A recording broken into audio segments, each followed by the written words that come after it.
For nearly 20 years, this debate has rung through millennials and Gen Zers everywhere. Was Sharpay Evans the villain of the High School Musical franchise? Obviously, as an 8-year-old, it's easy to conclude that, right? She's the mean, snarky, blonde, rich girl of the school. But who was truly responsible for the Wildcats' woes? Today, we're taking a magnifying glass to the High School Musical franchise and ending this decades-long debate once and for all. Also, hi, I'm Angie. I talk about movies, TV, nostalgia mostly, which is why we're talking about a 20-year-old movie. I don't have a lot of pink in my wardrobe, so all I could do is this t-shirt that I have. I felt like it was very Sharpay, and then I put like a bunch of glitter on my face. I hope it's good enough.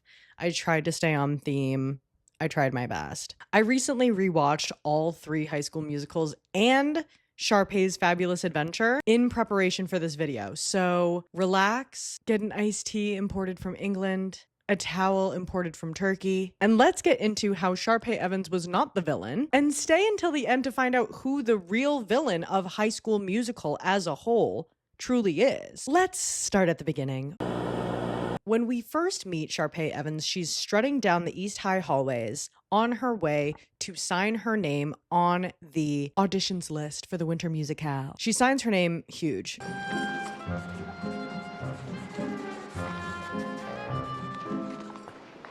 Oh, were you going to sign up too? My brother and I have starred in all the school's productions. She is just a girl with a crush and a dream. She notices Troy and Gabriella acting sus about the auditions, so she looks into who this new girl Gabriella is, prints out some information, and sends it to Taylor McKessie and the Science Club. One could look at this action and assume that it was to keep Gabriella away from the Winter Musicale auditions, and you would be right. However, while Sharpay was ill-intended, we cannot ignore the fact that ultimately she drove Gabriella to connect with like-minded people and allowed for Gabriella and Taylor to become best friends, integrating her into the East High community. For all we know, she could have been the loner, weirdo, freako transfer student that no one cared about without this strategic move from Sharpay. A lot of stuff goes down in this movie, but when we next see Sharpay, it is at the Winter Musicale auditions. Sorry, I keep calling it Winter Musicale because that's what Miss Darbus would want for me. Miss Darbus has a quick line about the sanctity and importance of the theater and its etiquette. We then get into the audition montage. This whole section of the movie is meant to be humorous, but through the lens of Sharpay Evans, I am not laughing. I took notes at the foolishness of these bums at the auditions. One guy is reading off of his hand completely unprepared. Most people are prepared but bad. Miss Darbus literally tells a girl to stop. There's a girl who's singing opera, which obviously is not the type of play that the musical is. One guy just dances, doesn't even prepare a song. He's leaping across the stage, and 2 folks are doing spoken word poetry. Miss Darbus is clearly disappointed, like just wasting her time. So she very much introduces Sharpay as a relief of the absolute dog that she had to sit through. And her affinity for Sharpay and Ryan tells us that they have a great rapport due to not only working together many times in the past, but having positive experiences during those times. And for them to have a great rapport, like, yes, they have to be great performers, but also tells me that Sharpay and Ryan constantly come correct. They're prepared. They work hard. They probably work long hours to get a show right. Sharpay reveals that she's been in 17 school productions in her life, not to mention the 5 Star Dazzle Awards from the Country Club. We'll get into that later. So now it's Sharpay and Ryan's turn to perform what I've been looking for. They're extremely prepared. They have told Kelsey that Kelsey doesn't even need to play because they've had their rehearsal pianist transpose it up to their key. Okay? Like I said, extremely prepared. They did not come to play. They want the role, and they're showing time and time again that they want this role. They've also choreographed the entire number. You know what I mean? After this whole thing, Darbus says that Sharpay and Ryan basically have the role, only to flip the script when she heard Troy and Gabriella sing after the auditions were over. I kind of blame Darbus for this because she kind of made a very hard stance on the etiquette of the theater, okay? You didn't show up for the auditions. you can't be in the play. She did go back on that word, unfortunately. So obviously Sharpay is thrown off when it's found out that now there are callbacks. Is this some kind of joke? They didn't even audition. So this is the first time that East High has ever had callbacks because Sharpay and Ryan are always the best in the room. So she's freaking out. Everyone starts singing about sticking to the status quo. Da, da, da, da. Clumsy Gabriella comes in there. She's like, oh my God, everyone's looking at me. She's freaking out in the lunchroom. Suddenly, trips and spills chili cheese fries all over Sharpay's Chanel blazer. Yeah, I would be livid. Are you kidding? Not only is this girl coming for my spot in the play, she's spilling food on me and humiliating me in front of the entire student body. Of course she had a vengeance at that point. Troy and Gabriella have a falling out and unfalling out. Taylor McKessie hacks into the school system and blah, blah, blah. Feel free to watch my last High School Musical video to get like a full breakdown on the first movie because that was a whirlwind. So now we're at callbacks, yeah? It's the big day of the Scholastic Decathlon, the callbacks, and the state championships. So this is essentially a second round of auditions. Sharpay and Ryan are in the midst of singing Bop to the Top. Once again, full costuming, full choreo. There's props now. The big ladder, they brought that in. If you listen to the lyrics of Bop to the Top, you will hear that this is not the story of a villain, but an obsessed artist, a girl who knows exactly what she wants and will do anything to get it. During the We're All in This Together number, we find out that ultimately Gabriella and Troy were cast for the role and Sharpay was made to be Gabriella's understudy. I think Sharpay took that feedback like a champ. She actually told Gabriella, good luck, break a leg. I don't know that I would have handled that with such grace. You know, like I work. This is what I get. Like after spending years dedicating my life to a craft, losing to a transfer student with little to no public singing experience whatsoever, like, yeah, I'd be mad. That is the end of High School Musical 1. Who was the villain? It wasn't Sharpay. If you look closely, the villain of that movie is Chad Danforth. Once again, if you want my full thoughts on that, I just posted that video. Okay. Do you need a break? Do you need like a water refill? Like, do you want to pause and come back? Get comfortable. I won't get mad at you, I promise. I'll be right here. In most of the online conversation that's gone on about Sharpay through the years, most of the Sharpay talk comes from High School Musical 2 because she's kind of the main antagonist, if you can even call it that, in that movie.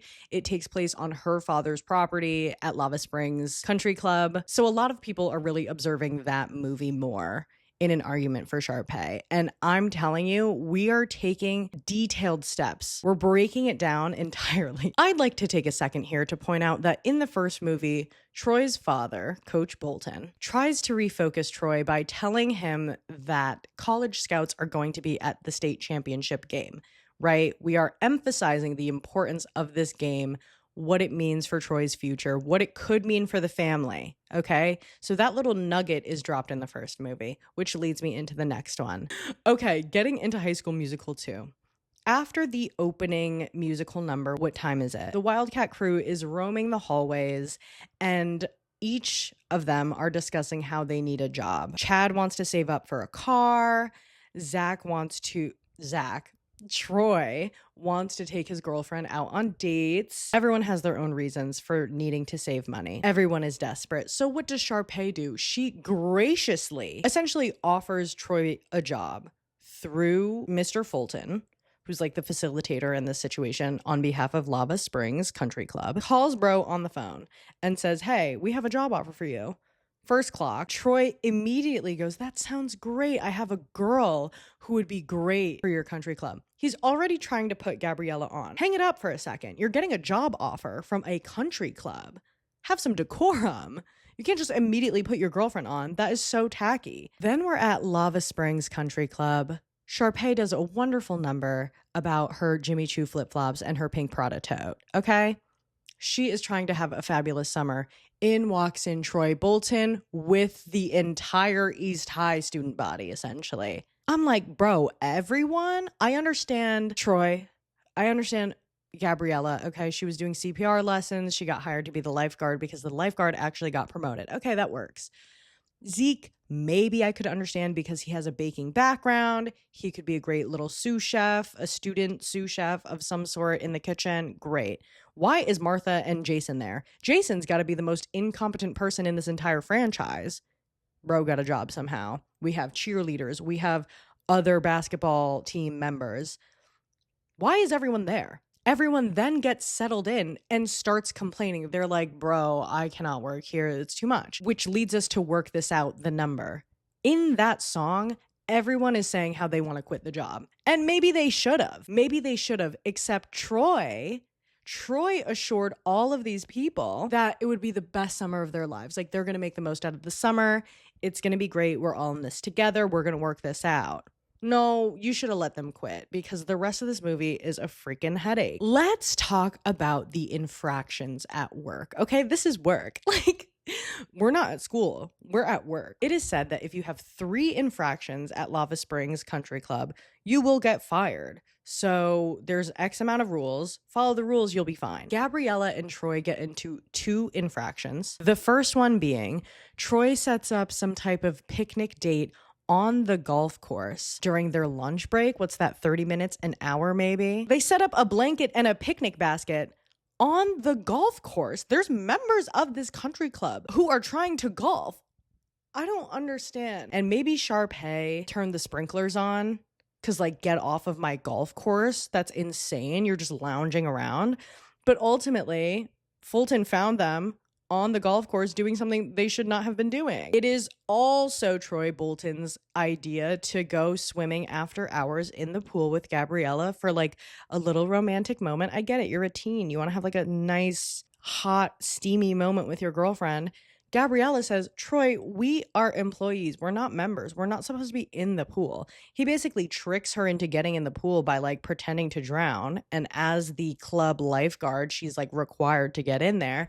Fulton finds them again. Sharpay actually had nothing to do with this infraction whatsoever. And Fulton's like, yeah, like if I find you again, like, you're gonna get fired. I'm sorry. Like, this is the club rules. So Fulton is threatening Gabriella's job, not because of Sharpay. I don't even know where Sharpay was in that time. She was gone. She went home probably because it was after hours. Troy is the one who's like inciting all of this. Back to the rest of the movie. Chad and Troy have been transferred from waiters to golf caddies. I'm not a golf girl, but essentially they're supposed to follow a party around, lugging golf clubs everywhere on the course while a party is playing a game. Turns out they are caddying for the Evans family. So that's Sharpay, Ryan, and their 2 parents. Sharpay, being the strategic girl that she is, she's like, Troy, like you played golf. You played golf for East High. You play basketball, you play golf. Hit a couple tees, hit a couple balls. Like I said, I have no clue what I'm saying here, but she's just like, yeah, like, why don't you hit a few? He hits them. They're great.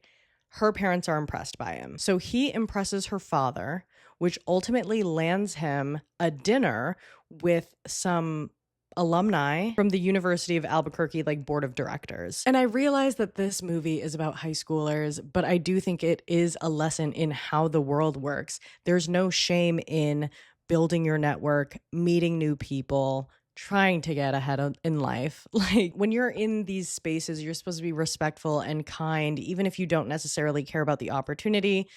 Be cool, because that board of directors knows another board of directors at a different school. Like, you know what I mean? Networking, growing your community, showing what you have to offer the world. When you enter these spaces, you're not supposed to rush out of the dinner and try to get back to your girlfriend and try to leave as quickly as possible. Like, that's not really something that's like kosher to do in any social situation, let alone one as important as this. Hi, this is Editing Angie here, and I just also want to point out that, like, it's not Gabriella or him rushing to Gabriella that is necessarily the problem. The problem is that he committed to 2 things, and now he's rushing out of his dinner to try to appease the other party. And it's like, well, maybe you should have communicated to your girlfriend that, hey, Gabriella, like, we need to like take a rain check. I need to reschedule. I have this really important dinner I want to go to. He's just like bailing on his friends and family. There's a scene where Troy and his father are at home and they're fixing up a car in the garage. And Coach Bolton verbatim says,